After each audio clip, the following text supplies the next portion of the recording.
not training all season long. So just having this sort of naivete doesn't mean like you're not subjective then to injury. Like you're going to get hurt. Welcome to VeloUnlocked, the podcast for baseball players that want to play at the next level. Baseball is already one of the most difficult sports to succeed in. Our goal is to dive into as many areas as possible, both on and off the field, to give you the upper hand against your competition. Be sure to check us out on Instagram and TikTok at Velo University for much more. We hope you enjoy. Welcome to episode 1, where we will be talking about how the best ability is availability. In this episode, we are joined by Dr. Brett Poniros, who is a chiropractor and strength and conditioning specialist. Brett is the owner of Apollo Performance Chiropractic, a sport and performance rehab practice located in Pleasantville, New York. Brett's practice focuses on the treatment of athletes and active individuals of all ages, with subspecialties in the rotational athlete, tendon injuries, and the bridge management of post-op cases. Brett was also a 4-year shortstop at Franklin and Marshall College in Lancaster, Pennsylvania. He has worked closely with VeloU from day one. In this episode, we are also joined by Coach Stephen Portee. Stephen is the Director of Performance Training at VeloU and Athletes Warehouse. He is responsible for designing and implementing the training programs for our athletes. He has a master's degree in exercise science, along with a CSCS and a multitude of other certifications. Stephen has over 10 years of experience working as a strength and conditioning coach and has worked with a variety of athletes, including baseball, football, track and field, lacrosse, soccer, MMA, etc. All right, let's get into it with your host and founder of VeloU, Dr. Nick Serio. Episode 1 of VeloUnlocked, the best ability is availability. A major problem plaguing the performance world is we can't seem to curtail the belief that more is always better. Regardless of, it seems, the ramifications that athletes and coaches are aware of, we still perpetuate the cycle of more. This is never more apparent than when we talk about the overwhelming quest to throw harder. Now, on the surface, why is more velocity an issue? Well, it's not necessarily, right? Because except for the fact that it's a pretty linear equation between the increase in velocity and the increase in potential for injury. I think it's something like a 15 to 20% increase likelihood of elbow injury for every mile an hour you gain. So naturally, the next thought is, okay, why not just back off from this, right? Why don't we all just stop this quest and allow our athletes to just progress naturally and see where they get to? Well, the problem is it's not going anywhere. And I mean that because if you just look at a performance perspective in the MLB, for every half a mile increase over 94 miles an hour, it generally equates to like something around a 15% increase in whiff rate on a fastball. Now, imagine what those numbers would be at the high school level. It's drastic. There's no way it's going anywhere just from a performance perspective. Now, let's not forget to mention the fact that when addressing recruiting or draftability, a player is basically being picked on the potential. And I mean, particularly the potential to have the ability to throw hard or at a high velocity for a consistent amount of time. This is literally what scouts and coaches are looking for. So no, this quest is not going anywhere. But to that point, there might be one attribute that both scouts and coaches look at a little bit more than even velocity, which happens to be the topic at hand for today's discussion, which is the attribute of availability. There is nothing more beneficial to a team, a coach, or an athlete's career than having the ability to stay on the field, or at least be healthy enough to be available to be on the field. It does not matter how hard you throw or how nasty your stuff is. If you're not able to go consistently, coaches will look to the next guy and scouts will move on to the next healthy big arm. So if we have to accept the fact that this is going to be a perpetual reality in our world in terms of this quest for velocity, I think it's our duty as, health professionals, performance professionals, and, overall individuals that care about the success of others, right, to do our best in order to put them in the best position possible to succeed and be as available as possible. So let's really crack into some of the ways that we can do so. And ultimately, our goal here with this podcast and anything involving VeloU is that we want to make it actionable and we want to make it simple to understand right away. Yeah, I think from my perspective, when I'm looking at an athlete that we know is trying to increase their performance, which means they're probably training harder. They're putting more force through their joints than the average person. What I'm trying to do is to set them up to be in the best position to recover, whether that's from a load management standpoint and working with coaches like Coach Stephen, or giving them at least the information, and then more importantly, like you just said, the tools to then try and recover as best they can. From my perspective, it's hitting all of the low-hanging fruit that you can do. It's things like sleep, nutrition, and then volume of exercise are going to be the biggest bang for your buck. We can talk about nutritional supplements and little things that can give you that extra advantage. But in terms of really hitting the most things for the smallest amount, you're looking at sleep. One is the biggest thing. And I'm excited to talk a little bit more about that. If you're talking about hormone health, tissue recovery, the ability to contract a muscle, learning skills, right? I mean, there's so many studies coming out now about how you can manage sleep and how that can lead to increased performance and then also really skill enhancement and staying on the field as well. Yeah, what I thought was incredible that you just mentioned there, and I mean, I know Stephen probably feels the same way. Being on the floor as like a skills coach, right? Everybody's looking for that edge, right? That's the 1 mile an hour increase, the 2 mile an hour increase, right? Every time, and it's always like, what's my quick solution? Well, how do I get there, right? And I love that we're going to be diving down into this like low-hanging fruit. And for anybody that's, unsure of what that means, these are the things that can have the greatest impact with the most minimal amount of effort too. Generally, the most minimal amount of effort, to sort of increase your performance immediately. But I'm just excited too to talk about this sleep aspect a little bit more. Yeah, it's one of the things that when you look at it from an evolutionary standpoint, right, you would look at sleep and say, why the heck do we do this as a species, right? Like if you look, are you more productive when you're sleeping? No, quite the opposite. You're unconscious. Are you able to reproduce when you're sleeping? No, you're unconscious. So there's something amazing that's built into this process where if it wasn't absolutely vital for our species in terms of evolution and being the best that we can be, there's no shot that this would be built into our system that we have to do. And there's so many studies coming out now looking at the amount of sleep that we need, the depth, how to enhance sleep. And it's very clear that at least for the adult population, you get below 7 hours of sleep and there are noticeable impairments cognitively, physically. There's not as many studies on kids. It's starting to come out now in terms of hormone balance and puberty and the effect that it can have on, all these hormones like testosterone, growth hormone, and also just mood and anxiety and things along those lines now too. But it's just one of those things that is just so clear, and it's something that is so easy to do. It's simple, I should say. But now with screens, with how much work these kids have, with school time starting earlier and earlier, it's becoming more difficult to implement these habits. And so our job, I think, as coaches and performance specialists is to really be able to talk to these kids on a very easy level and say, these are the habits that you can enforce to help maximize a really important aspect of health. I've never really heard it talked about in that way of how evolutionary sleep is, right? Because certainly the two aspects you just mentioned are reasons I fought to not sleep quite a bit. I don't like being unproductive, and reproduction's kind of fun. So the other aspect is like, I can tell you firsthand as I've aged now, right? And attesting to the fact that, hey, slightly more sleep is doing me a really good service here, and I'm starting to feel significantly healthier. I'm noticing cognitively I'm doing certain things, and then actually just recently, I know you and I are diving down this path, but just getting blood work and watching the drastic change in my hormone levels and my ability to absorb micronutrients, and I'm super excited to bring those elements in, which we would all call systemic sort of monitoring, right, into our practice now as well, just to get a full depth understanding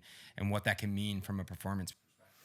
Yeah, and I think to really start to dive into actionable things, just a basic sort of crash course on sleep and how your brain regulates sleep as well. So your eyes are pretty much, think of them as an exposed portion of your brain, which is pretty nuts because sunlight enters your eyes, it's processed, and it's really the only part of our body that's directly the central nervous system that's directly exposed to the world. So your body uses light and your eyes to set a clock. And that clock is essentially regulating all different types of hormones that regulate your wake cycle, your sleep cycle, when you start to secrete certain hormones that make you more drowsy and more tired. So think of your ability to regulate your clock as very simply when you let light into your eyes in the morning. And the problem with this society that we live in now is people are increasingly indoors, and the light that we're getting is not natural light as the sun rises and sets. It's from artificial screens, it's from artificial lights. Now the light that we use in most buildings it's blue light. It mimics the light of the sun. So if you're inside with bright lights or looking at a bright screen at 10 at night, you're kind of telling your brain that I should be awake right now, keep me awake, and you're messing your hormone cycle up. So now you might not be tired or fall asleep until 2, and you're completely dysregulating your entire system, and you're setting yourself up for failure. Let me ask you there, though. So just out of curiosity, right? So, okay, I think it's probably well known that we want to limit our screen activity at night. And if it's not, like everybody listening, limit your screen activity at night. Right. At least, what is it? It's like an hour or 2 prior to going to bed. I mean, yeah. And honestly, with the seasons, what I do is like I have a pair of blue blocking glasses. Now you can get the ones that'll block out like 20 or 30% that have a little yellow tint. I have like the big fugly orange ones that literally look like construction goggles that will block out like 99%. And people think I'm, ridiculous for doing that, but it's like when you want to, I believe like you're going all in on something, like go all in on something. Yeah. Sort of sure. Why go half-assed? But so, all right, let's say this, right? So I wake up typically every morning around 4-ish, right? It's not light for at least another 2 hours. But I expose myself immediately to very bright lights with the idea that, I want the melatonin that's in my system or anything that's, sort of making me drowsy or keeping me in sort of sleep mentality. I want to crush it. Yep. Immediately. Do we think that even though it's not sunlight, at least that light early in the morning is at least helping me get into that sort of prime state or wake state? It definitely is. I think a lot of the research studies show that. And the most important thing that you mentioned is like if you're waking up consistently at 4 a.m., that's the biggest thing is consistency for a lot of people. You have different types of chronotypes, which are essentially some people are truly night owls. Some people are early morning people. And it's better off to just stay very consistent with a time, which is what so many of these high school and college athletes have a problem with, because if you're going to bed at a certain time during the week and then you're going out Friday and Saturday and you're like partying until 2 a.m., it's essentially like every week you're just jet lagging yourself. Yeah. And you take probably until Wednesday for your system to re-regulate to the time that you're going to. So you are just setting yourself up for failure because every single weekend you do the equivalent of flying to California and then having to fly back. Right? You fall into this sleep debt mentality where and you're people so far behind. I don't think people realize that they're feeling less than optimal until they feel optimal. That's like what I find with people is that's a great comment. They think they're good until they realize that when they're operating at 100%, that they're like, wow, I've really been operating at 75, 80%. Yeah, I got to say, I have literally felt that in my life and even over the last like month or so, not realizing the difference I could be operating at. Yeah, and I think you've probably seen with athletes when they come in, because I know you ask if they're like, I'm kind of dragging today. Some of the first things you ask are like, what did you eat? What was your nutrition? And then how did you sleep too? And you probably see the differences between like athletes that have had a good night's sleep, their energy level, and ones that studied for a test and all of this. So like, I'm sure you can probably talk to that too in terms of their energy level, going forward from that. Yeah, I mean, I think too, Stephen, I'm curious, even under the guides of sleep and under the guides of readiness, right? I know, several of us have trackers and, whether it's Whoop, whether it's Oura Ring, whether it's, Fitbit, or even just using our phone, right? And the idea behind those is to, quote unquote, for many people to tell us how ready you are to take on stress, right? And manage stress. And I think one of the coolest things when we're talking about availability is really the fact that ultimately at the end of the day, what we're talking about is how do we effectively manage the load on the nervous system? Yeah, I mean, you pointed out some great things, some great tools, because what you're trying to do at the end of the day is just gather information, right? Like it's just information of how my day is going, how my night went, and comparing that to how you feel. Because there's a lot of times, and we can all attest to this, that you might look at your Whoop data or look at your Oura Ring data, and it's like, man, it feels like it says that I got a great night of sleep, or I got I'm fully recovered, but I feel terrible. Yeah. So there's a lot of other factors that could possibly go into those things.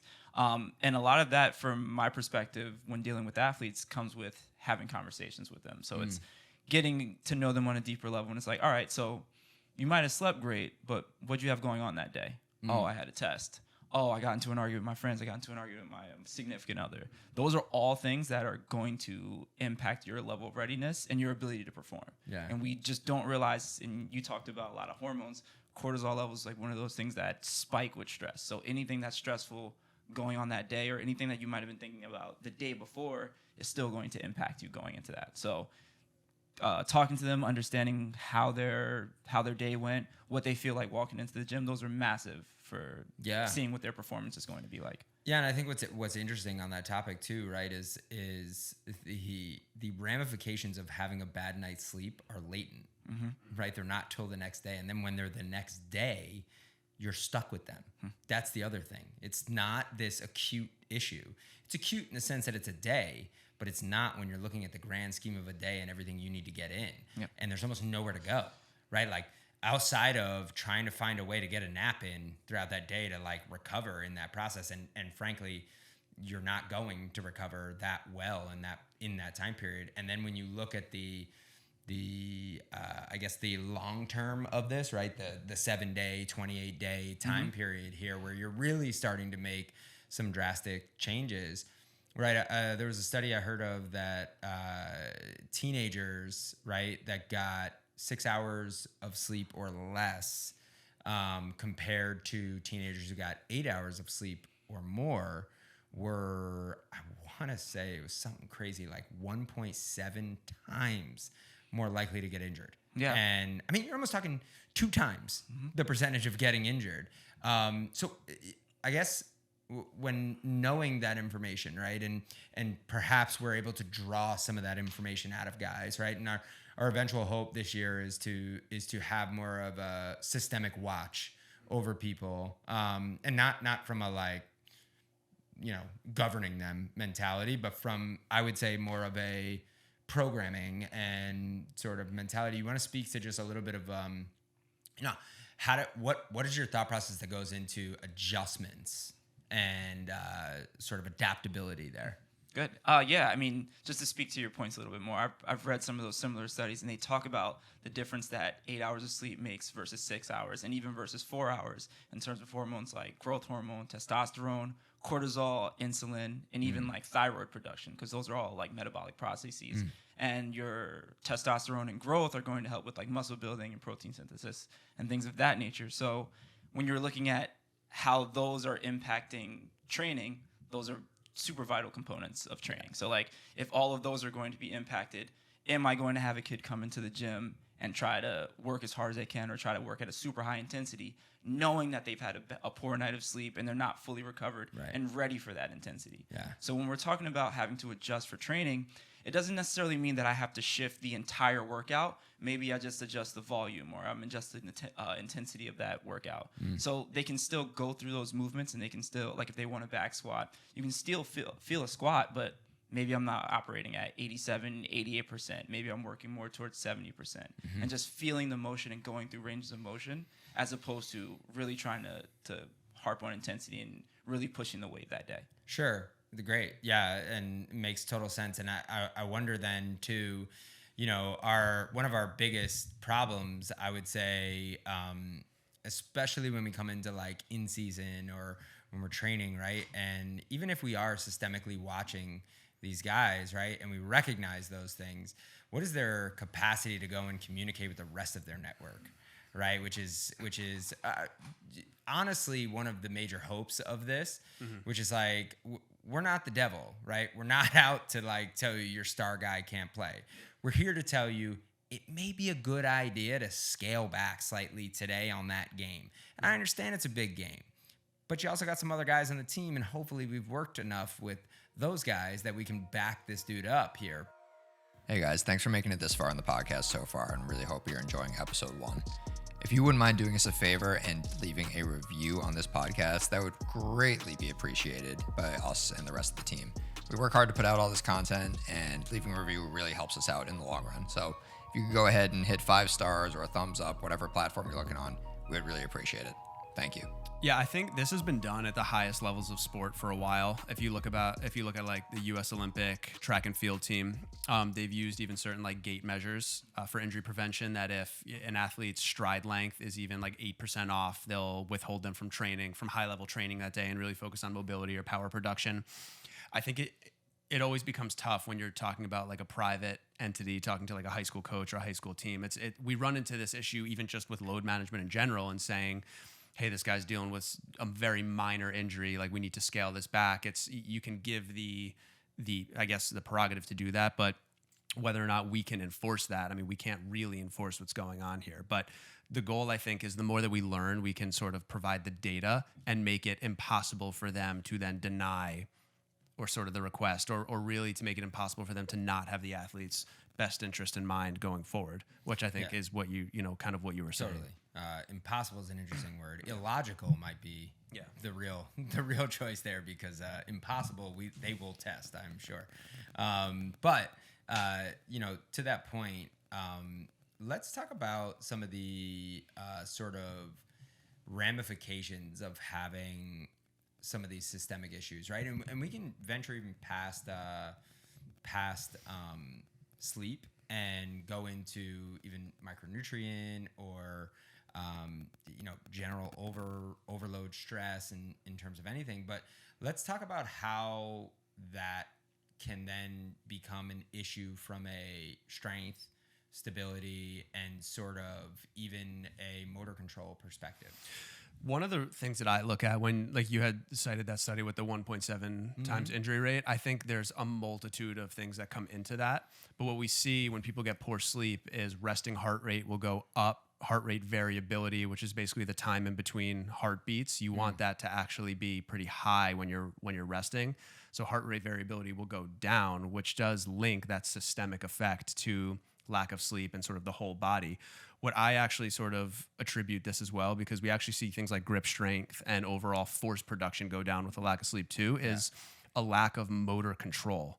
So essentially thinking of like you're not able to contract the muscle as ferociously, as quickly. Yeah. So if you're the talking, signal's not as strong. right. or So if as you're accurate. talking about movements that are very fast, that you need rapid contraction to stabilize, the elbow so you don't tear your UCL, those sort of things. Now you're relying on a system that is not firing at 100% capacity.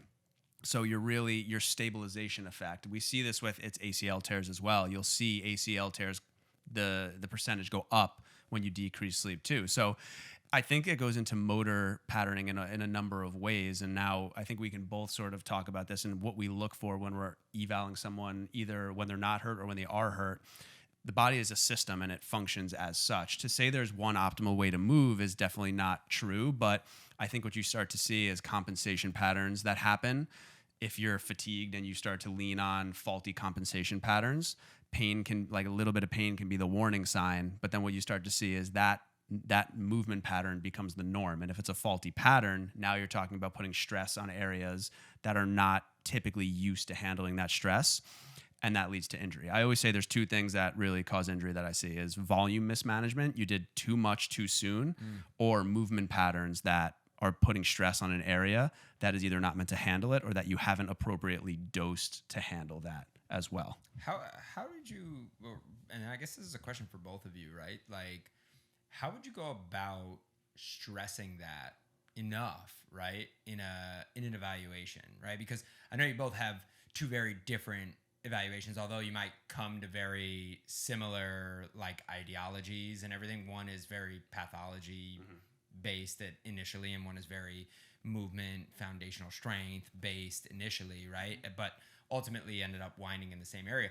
I'm curious to know, like, what are some ways you can stress that system enough in a hour period of time to discover whether or not that movement pattern is faulty, or whether that movement pattern is just like, oh, it's just in the moment right now. And by faulty, I mean ingrained. I guess I'll start off. So like when I have someone that comes in with pain, you're always trying to find a medical diagnosis, right? So we'll just use elbow pain because it's easy in the baseball athlete. They have elbow pain. So you go through your normal stress tests. Okay, they have, valgus stress gives them pain. You're probably thinking, you rule everything out. You're thinking, okay, it's a UCL strain. That's like the medical diagnosis, but that does nothing for me in terms of actually managing this case. Happened? Right. All you know is that the ligament is it's signaling pain to the brain. So maybe there's a little strain, maybe there's something going on, but that does nothing in terms of how I'm going to approach it. So after that, you go into the exactly what you were talking about, which is the whole stability system. And when you create stability one place, does it relieve the pain now? Or if you're looking at the shoulder and force production, does that start to cue you in on what's going on? So I do think that it takes probably a few visits and a few times seeing that person move to get the full picture of what's going on. But just like you said, most of my evaluations now have become almost like mini workouts. I want to put them through a workout, and not to the point of where they're, getting worse pain with these movements, but I want to see stress test wise, what can you handle at this point in time? And what does that mean in terms of increasing functional capacity as we're moving forward? Yeah, and Stephen, just before you go on that, I want to highlight one point that Brett just brought out that I want to make sure everybody listening just actually grasp there. I thought it was an incredible point, which was if I create stability somewhere else, does it relieve pain in the area that's causing pain? And I think that's so important to understand, because it sheds light on what probably went first that ended up causing this area that's now signaling pain to be overloaded, whether that's volume, whether that's the intensity of the force that was driven through it. No matter what it is, ultimately what you're trying to uncover there, which I think is unbelievable and brilliant, is what went before this thing went, so that I can get a good idea of where I should be attacking. Because the likelihood is that what's signaling the pain is just a marker for something got fucked up and I got to go back and check. Yeah, for me, number one, if a kid comes to me with pain, that's an automatic referral out. That's not where I'm specialized in. I'm just looking at Brett like, hey, this is what's going on here, and I leave that to him. When a kid is coming into me, I'm looking more so for inefficiencies that lead to compensations that lead to poor performance. So from our perspective, and you brought up a great point talking about neuromuscular firing patterns, we use a device called arm care with anyone who's doing any type of throwing. We're looking at, number one, how strong is your shoulder? What's the force that you can tolerate? And then also, what's your time to peak contraction? So if it takes you a long time to create force, that's not something that we're going to want in a movement that requires you to move as fast as throwing an object or pitching or even hitting. So from my perspective, I'm looking at how do I optimize performance. So where I start off with that is, number one, joint analysis. How are your joints moving as you're going through motion? We can do some isolated movements, and then we'll do more of like a global movement pattern. And then we bring that in to something as like a performance. So what does your jumping look like? What does your sprinting look like? Those are things that I want to look at, so I can see like, all right, you're not in pain, but you're not moving efficiently, which means that there's an energy leak somewhere. What do I need to solve in order to minimize any energy leaks so that we can optimize that movement pattern going forward? Yeah, I think what's really cool there, right, and where we have Brett, who, yes, is looking at, he's getting somebody that likely has a pathology, right, or at least has pain. Right, and so you're trying to uncover where's the instability, right? Whereas Stephen is getting somebody that arguably believes they're performing well, right? And or at least capable of performing well, right? And likely not in pain. But whereas Brett is attacking then the instability to uncover the issue, Stephen ends up actually attacking the intensity or the speed at which they can do something to uncover the inefficiency. Yeah, it's interesting. I was talking to Steven, and like his goal when he gets an athlete should be like to put me out of business, right? Like to create and we all know injuries are inevitable in any population, but that should be the goal. And the better he and his team gets at that, which they're already damn good at it, as you well know, the more that we can create just resiliency in these athletes. But it's an interesting story because I had an athlete come in with a UCL strain. I had them do a warm up, and then we strength tested external rotation with arm care, and it was like 10% of their body weight, which we shoot for 20, right? 2 weeks later, with a lot of different movements and activation and end range external rotation, kid comes in, same warm up, pain's actually pretty much gone at that point.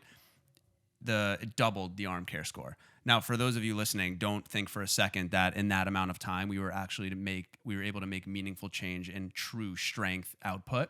Clearly, we got a metric that was output. What we did is we just woke those muscles up, working them at end range to now increase his capacity to fire those muscles at end range. You improve the signal from the brain to that area. Right. So when you go to like a PT or any rehab specialist, and in 4 weeks you think that you're truly increasing strength and the muscle and hypertrophy, that's not what you're doing. But you can, by doing a novel exercise, increase the brain's ability to contract muscles in certain positions, which in sport, we really live at those end ranges of motion. People don't get hurt at these neutral ranges of motion. You get hurt at like the extremes of everything. So if you're not training into those extremes or testing those extremes, you are missing basically the entire window at which you're going to have injury occur.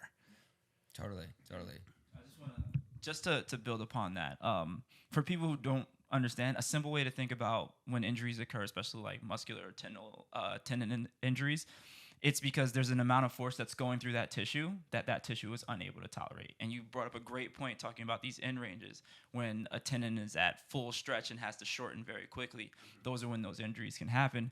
And you brought up a great point too. My goal is to stress those tissues as much as possible with higher intensities. As for you, you're doing something similar, it's just at a much lower intensity to just incorporate that and build that resiliency from the start. So my goal in the gym is just to stress your body as much as possible, but also make sure that you can recover from that previous session to be stressed again. Right. So basically do as much as humanly possible without harm. Yeah. And I think, listen, I personally made this mistake when I was playing in school. I equated just strength, which I basically linked to like how much can I deadlift, how much can I squat, to being physically prepared to play the sport of baseball at a high level. And while force production into the ground is a key aspect, it's not even close to the entire picture. In fact, I would have been way better suited, probably doing 20% of what I did in terms of trying to move weight and focusing on what we call tissue extensibility, which is really finding end ranges of rotation, end range of the rotator cuff strength, end range of hip flexibility, and getting really strong there. I argue now I'm probably, with my knowledge and training and rehab, in a way better position to actually play the sport if I had, any sort of like practice built up than I was at that point, because I just built a very strong, very powerful, but not mobile and extensible athlete. And it showed. I hurt myself doing just sprinting, which I just realized now was a result of my training. You hurt your hamstring, right? Yep, twice. Yeah. So what's interesting about that, right, is you had plenty of force. Oh yeah. Right. Nobody blows a hamstring that doesn't have force. Right. It just doesn't happen. You can't. You can't produce enough force to put the muscle under enough stress to actually tear that tendon or injure the muscle fibers in the belly of the muscle. So ultimately you had enough force, but what you didn't have was tissue extensibility and likely motor control enough to fire timing wise correctly. Right. And when I look back, all of my training was basically done in like neutral ranges of motion, right? They were deadlifts from the floor, they were squats, and I just thought if I could load it up heavier, then the force production would be, that's what I needed. And just playing baseball would then make the connection point. So I trained like a power lifter, played baseball, and just figured that there would be some sort of crossover, which I think some strength coaches will make as an argument. But I think the ones at the highest level just realize that it's just, there has to be some sort of specificity. Now, an exercise doesn't have to look like you're swinging a baseball bat against cable resistance. I think we'd all argue against that. But there has to be some ability to train the different aspects required in baseball compared to other sports. Sure. I also think, too, there's probably the better way to look at that, right, too, is the fact that when you're referencing being a college athlete. Right, so there's a big difference between you being a college athlete, and I think, Stephen, you can probably shed light on this. There's a big difference between Brett as a college athlete and then Brett as a 14-year-old 8th grader coming in our building. There's a vast difference of the way we're going to attack that programming. Yeah, absolutely. And let's not forget, like, this field, the performance training field is incredibly young compared to a lot of things. And it goes through these different trends, or you might have a certain period of time where bodybuilding training is what everyone's focused on because the look of an athlete is what people are trying to achieve. Then there's the powerlifting phase, which is kind of where we are now, where it's like, it looks sexy to deadlift. It looks sexy to squat heavy. It looks sexy to bench press heavy. Those might not actually translate to your sport, but they look good, and especially in this age of social media. Well, I think off of that, we can build off of a conversation you and I had with one of our athletes just recently where, you know, he went off because he's in a gap year and he was playing or he was working out at a different facility in a warm area, so he didn't deal with the snow we deal with here. But you know, and his comment was the training is different. I feel like I do more, but it's not as taxing, he said. Or no, he said it's taxing, but he doesn't feel like he's doing as much as when he's training with us. And then what we had to unravel was, who are you training next to? And he's like, oh, well, I'm training next to a bunch of pro guys. And I said, oh, okay. So what's the difference between you training next to a bunch of those pro guys and then you training next to, I don't know, let's say, you know, this kid being a senior, let's say a 14-year-old, 15-year-old that is in, you know, 8th grade, 9th grade, 10th grade, you know, you training next to them deadlifting 400 pounds, and you doing a, I don't know, like a single leg RDO with like a dumbbell row or something like that. Right. Yeah. Where it's going to take an enormous amount of mental capacity just to, you know, get your body into the right position, ensure that the body's firing the right way. And, you know, he laughed because he realized, oh, wait a minute, I've been programmed most of these things. It's just, I didn't have the mental fortitude, or I wasn't in the right mental space to take them as serious as I should have in that time period. And I think that's such an interesting aspect into what I should be prescribed, when I should be prescribed it, and, you know, being able to, I guess, check the ego enough to do what's necessary as opposed to what feels comfortable. Yeah, and then there's that aspect to feel like you're missing out, right? Like you're the person doing this workout, or this exercise, which is so different than you look at the squat rack and there's like 6 or 7 guys in the squat rack and there's back squatting. And that's when you think about like, oh, that looks cool. That's really what I want to do, but not really understanding that this is the exercise that I need to do in order to enhance my performance. Right. And I think that's very tough for young athletes to understand. And, you know, look, if we want to bring this thing, and again, our ultimate objective is to make things actionable for people, right? And get them to understand that, you know, we've started this conversation off with the greatest ability is to be available, right? So we can increase your velocity. There's no doubt about that. I feel very confident anybody walking in our door, you know, assuming they're capable of moving, you know, correctly over a period of time, we're going to be able to increase your velocity. Now, the other thing we're going to promise you is that throughout that process, we're going to make sure you stay available. So what I'd like to do is let's sort of summarize for everybody some of these key components. And we'll take from, Brett, I'll have you talk from a sort of systemic and, I guess, structural pathology perspective in terms of like quick hitter, like here's 2 or 3 things that like if you start implementing now, it's going to aid your availability. Yeah, I'll go back to sleep. Like I said, this is a simple problem, but not necessarily an easy one to implement. A lot of these things are really like simple in nature, right? Hey, sleep well, exercise well, get a good program, and then like eat well. I'll add as a third. But they're not so easy to implement. I understand people have school, people have schedules. I'm working with a kid playing AAU basketball. He practices until 10:30 p.m. 3 nights a week. So how are you supposed to come back from a practice like that all amped up and find a way to go to bed? So what I would say to people, the overarching principle, you want to, if you're an athlete, especially high school, you want to get 8 hours or more of sleep for sure. So the timing is key. If you have time in bed and time asleep, you're more likely to actually get into the deep sleep that you need. So timing is one in terms of the amount of sleep. The second is going to be the actual times that you go to bed. You want to keep them as consistent as possible. Now, that's the overarching principle. How you would do that, I would try and regulate light exposure and stimulating factors, whatever that might mean. So for a lot of people, that means caffeine. If you work out at 5 p.m., do not drink a Bang, do not drink a Red Bull before you go to work out. The effects of that caffeine are not going to wear off until midnight, most likely. So you're really going to be fighting yourself there. So any sort of stimulant or stimulating sort of effect, try and limit so that you can get to bed at some sort of a decent time. Now, it's been shown that teenagers actually shift their chronotype a little bit later, which sucks because you start school at 7:50. So it's okay for you if you're not tired until 11. The problem is if you have a very early time, you need to catch an early bus, whatever it might be, you need to try and slowly wean yourself to an earlier sleep time. So avoiding or wearing blue light glasses is huge. No stimulants like caffeine or intense exercise after I'd say like 8 p.m. so that you have time to wind down. And then not bringing something like your phone or something into your bedroom so that you can really sort of maximize the ability of wind down time so you can fall asleep a little bit easier. Yeah, I think just in some help here, and this is purely sort of subjective and what's worked for me in that time, because I'm I think a massive quest for routines. I thrive in that mentality. Most people do. Listen, let's make no mistake about it, right? For everybody listening, there is one thing that breeds success and one thing only, and that is consistency. And there is one really exceptionally hard thing in this world that everybody wishes they were better at, and that is consistency.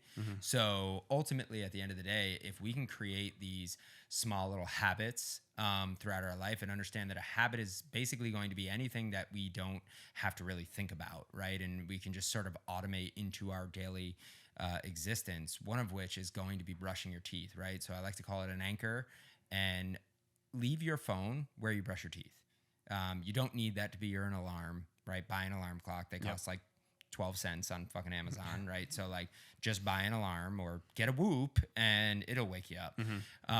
But ultimately, at the end of the day, if you leave your phone out of the room, the dopamine surge that these kids are likely getting from social media, from YouTube, regardless of what outlet they're watching, could have greater ramifications than even the caffeine that you're referencing in terms of their capacity to wind down. No, I totally agree with that. And I think the other thing that I'd say, as you're building consistency and habits, like you use the term anchor, which is something that you always do, put something that you want to become a habit with that thing. I would add to that is just like, don't overhaul your life. I can promise you, I've seen this. Don't be the person that like on Monday, I'm going to wake up at 7. I'm going to go outside. I know it's 25 degrees outside, and then I'm going to make my breakfast. Like, it's not going to work. You're going to do it for 2.5 days. You're going to make yourself feel like shit for not adhering to this thing. Just pick a few things every 2 or 3 weeks, small habits that are, again, make the biggest bang for your buck. Don't talk about something that's going to have like some minuscule change, like pick something that you think is going to have a biggest effect on you. Well, I promise you this, leaving that phone out of the room, that's going to have a big change. Huge. Absolutely. Huge change. And you might lay in bed for an hour, not for the first week or two, not knowing what to do with yourself. That's so okay. what? Let it happen. Yeah, let it happen. Like, these things take time to 100%. Develop. You're going to get sleep anxiety. Yeah, and just stay consistent with it, like you said, and just and then see. And if you have some objective data, I always recommend people, the more data you can have, the better you can be in terms of making these changes. Because now subjective is important, but at the end of the day, you need to have something to go by to know if it's working. We all use it in some capacity within our practices and training and whatnot. The more that it becomes affordable and really easy to implement, I think kids should start taking advantage of this as well. Yeah, one of the things too with consistency that I think is the main reason why everybody struggles with it is the capacity to endure, right? The capacity to endure both boredom, the capacity to endure and be resilient in the face of, man, this sucks. In that route to consistency. It's going to suck, like not having your phone with you. It's going to suck not having, a light on for, probably the first time you do it, 45 minutes while you're sitting there staring at your ceiling. And you just ask yourself at the end of the day, right, why am I doing it? Right. And if you can logically sit there and know right away why you're doing it, makes it a hell of a lot easier to suffer.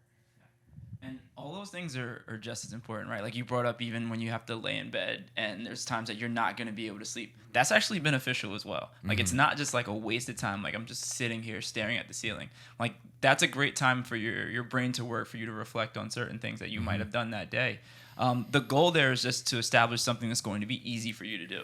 Like a lot of people, for me personally, trying to do something where I'm going to start it in the morning is super difficult because I'm not a morning person. But a routine that I can start is before I go to bed. I'm already awake. I've already had some things going on throughout that day. And it's easier for me to set aside time. Like, all right, before I go to sleep, this is what I'm going to do. So just a tip is to just start there. Start at the easier point. That way you can establish those habits and establish those anchors and routines. And then you build into the harder. So, Stephen, let's dive in a little bit deeper here, because we've talked quite a bit about how there would be a transition, based on age of like, yes, you've built the foundation with strength and now you're likely attacking some of these movement inefficiencies or, that you were referencing that we've probably uncovered from taxing them in different ways, right? But when we're talking about availability, right, we're obviously talking about the transition to in season. So how then can we give something actionable that, somebody can be utilizing in season? Yeah, I mean, let's be blunt about this, right? Strength is the best injury prevention that you can have. Tissues that can tolerate a great amount of force are going to be able to repeat actions over and over again. So you definitely need to be training in season. We deal with a lot of baseball athletes, so where the way that our week is structured is essentially around games and practices, right? So if someone has a game that week, they're operating at a super high intensity, their stress levels are going to be very high. We want to also tax them in the gym from the same perspective. Now, we understand that you can't train all the time, especially with season, you have practice. You just have limited time. So we want to make sure you're at least working out twice a week, right? If it's a day that you're having a game and you can get a lift in that day, that's great. If it's before a game, we'd like to do like more of like a primer exercise, or where you're basically priming your system to be able to perform during that time. Let me understand that a little bit further. So, ideal day, let's take it like this. Ideal day for me to have a heavy lift, because, look, there's no shame in saying this. I need to pump my ego a little bit. I need some confidence. Yep. Best day. Best day, right after a game. So if you have a game, the day you throw, or the next day if you feel up to it. Okay. A lot of times, depending on, everyone's different. Some people, they have a game, they have a pitching performance, and it's like, I'm shot. I can't do anything. A day like that, I want you to go in and have more of like a regenerative day, where we're focusing on just movement, getting blood flow, because as your pitch count gets high, blood flow to the arm drops down. So we're looking at increasing blood flow, just getting you moving, trying to eliminate some of that stiffness that you might feel. But a lot of times, if guys feel good, go hit it hard. Go after it in the gym, because you're going to have plenty of time to rest before you have to perform again. So that's the time that I want to work as hard as I can. Yeah, that's interesting. So I would assume then the ultimate objective there is to, double down on actually the recovery aspect, which is coming later, right? So turning a rest day into a real rest day. Yep, absolutely. Cool. So now let's go into a little bit of that primer realm. How different is that in terms of like a heavy lift? Oh, it's very different. If you're looking at, so if I take a high intensity day, I'm probably going to have a high intensity load, but also like a decent amount of volume in that. It might not be in that set, it might not get higher than like 3 to 4 reps, but there might be like 4 or 5 sets for that exercise. When I'm looking at a primer, I'm looking at something that's going to be an ISO, so I'm producing force without changing in muscle length, and then going immediately into a plyometric action. So I'm trying to create as much force as possible, or just have the muscle contract, a very strong contraction, and then I want to move that explosively, be fast, be doing a lot of jumps or sprinting or anything like that. So what I'm looking to do is, number one, prime force output, and then prime the speed of that movement immediately after that. So essentially, right. So we're priming the brain. Yep. We're priming the signal to those muscles, to our whole body, and to that, blueprint that our body has for producing force, right? We're priming that signal there. Very cool. What does because we've talked quite a bit about muscle extensibility, right? Where does the difference between flexibility and mobility come into play here in terms of in season? Cool. Just to define those really quickly. So mobility is basically your ability to have range of motion about a joint. Flexibility, I think, is more relating to tissues, your ability to lengthen them as much as possible. So a lot of people get those confused, or they think they're one and the same.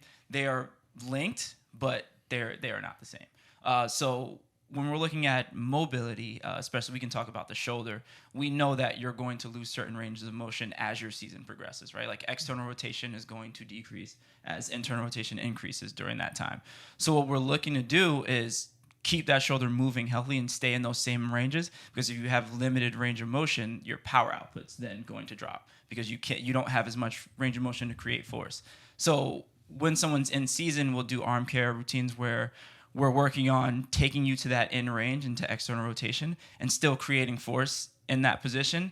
And then we might go have you do some light throwing afterwards, just so you can feel that range of motion. Not super intense, but just going through the movement so that you feel good out of that position. Awesome. Very cool. So ultimately then, if strength is going to be our biggest sort of predicator on staying healthy, right? And we built that foundation in the off season, then ultimately the easiest answer here is the training necessity needs to continue, or else this strength that we're referencing will eventually deteriorate. I see this time and time again with athletes that come in that have been basically with you guys for 6 days a week on a very good program where, just like you said, you're undulating intensity. They go into season and they justify a lack of time and schoolwork where I can't get the work in. They inevitably come to see me. Nothing crazy, just a little nagging pain in the elbow. Everything kind of checks out. And first thing I asked them is, all right, like what's your lifting routine been? They're like, I really haven't. I'm like, stop right there. 2 mornings a week, come in for 20 minutes. I'll write a similar type of lift that you're talking about. If they're already in the program, I'll kind of just refer them over to you. And if not, then I'll basically have them just feel load and feel a stimulus on days, like you said, that they already have high intensity. And without fail, I mean, it's cleaned up like 90% of the pain, the little nagging aches and pains that I've seen. And, I'm still a big proponent. Obviously, I'm a manual therapist as well as a rehab specialist. Like, the deep tissue stuff, that can all help. I think that there's definitely no harm in doing those things because it does change the input and the stimulus as well.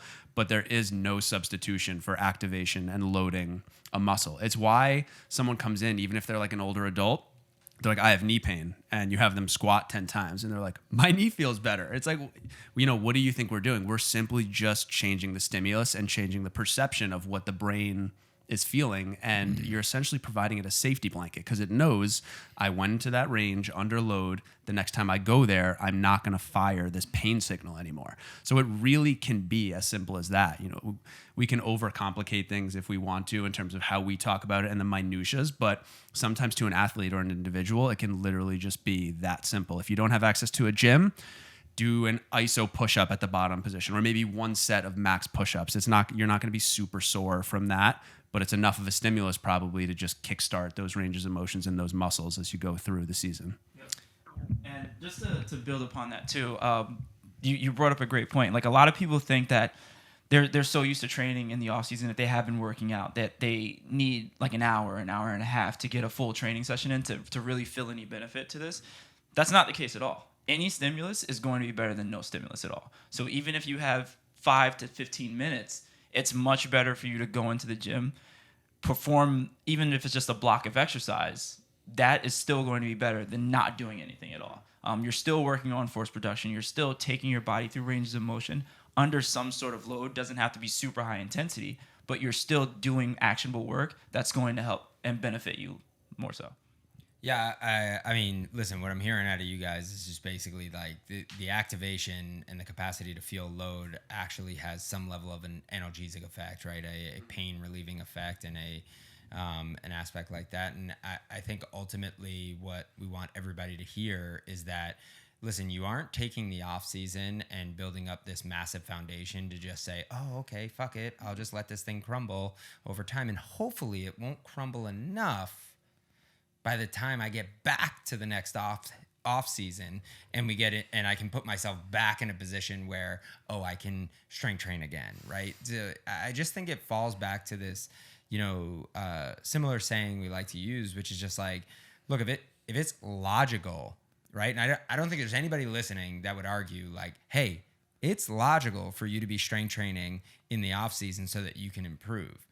Well, then the same statement follows true for in season, right? It would then be illogical for us to assume that there's no negative benefit to or negative outcome to not training all season long. So just having this sort of naivete doesn't mean like you're not subjective then to injury. Like you're going to get hurt. And think about it, if you take the approach that you're kind of talking about here, which is I'm only going to be ramped up when I'm really not competing in baseball. So you go into school ball in the spring.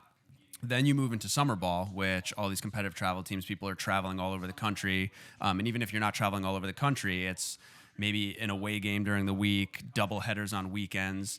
And then you roll into the fall, which we all know now these teams are moving toward, and these showcases are moving toward having things in the fall that are super important as well, especially for some of the higher level athletes. You're essentially leaving yourself a 3-month window now to really push it in terms of training.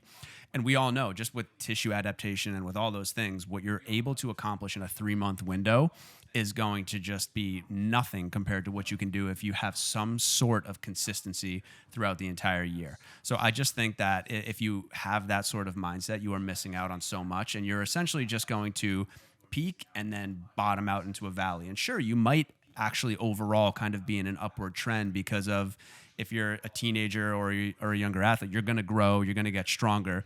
But instead of having this constant upward trajectory, it's just peaks and valleys and peaks and valleys. And I think that's when we start to see the most injuries too. Absolutely. And having those peaks and valleys, and we hit on this before, that's a lack of consistency. Especially for if someone's a younger athlete, your goal at that age is to play the long game, right? You're trying to develop to get to the next level. Most of you are probably just starting high school or just going into middle school. Your goal is just to start training consistently.